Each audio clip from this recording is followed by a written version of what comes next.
Loan લેવા માટે form ભરવું પડે. તો એક ભાઈ ટેબલે બેઠા બેઠા ફોર્મ ભરતા હતા. આ ભાઈ એની પાસે ગયો, એ કે મને ફોર્મ ભરી દો ને. ઓલા કે ભરી દઉં, લાવો. ફોર્મ લીધું, પૂછ્યું કે તમારું નામ બોલો. એ કે રઘો. રઘાનું નામ લખ્યું. એ કે માતા પિતા. એ કે માતા ન પિતા, બાપુજી ક્યારેક ક્યારેક લેતા. ભાગો જમવા બેઠો ને એની ઘરવાળીને કે આ શાકમાં મીઠું નથી, કે જતો ખરી, કે ચાખ તો ખરી. એની ઘરવાળી કે મારા મમ્મીને છે ને મારા પપ્પા એવું કોઈ દી નથી કીધું. તો બાઘો કે જો તારા પપ્પાએ તારા મમ્મીને આવું કીધું હોત ને તો તારા પપ્પા હજી જીવતા હોત. કે એની ઘરવાળીને કે જોતો બહાર તડકો નીકળ્યો. તેની ઘરવાળી કે અંધારું છે, તો કે પણ બેટરી કરીને જો. એક ભાઈ નોકરીમાં ઇન્ટરવ્યુ દેવા ગયા ને, તો અમુક તો નમૂના હોય. ઇન્ટરવ્યુ દેવા ગયા તો સાહેબે પૂછ્યું કે લખતા વાંચતા આવડે? આઈને સામું જોઈને કે લખતા આવડે સાહેબ, વાંચતા ન આવડે. તો સાહેબ કે એમ લખતા આવડે?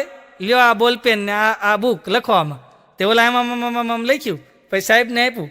સાહેબ જોઈને કે આ શું લખ્યું છે? એ તો પેલા કીધું વાંચતા નથી આવડે. લખતા આવડે, વાંચતા નથી આવડે. લીટા કીધા તો બોલે.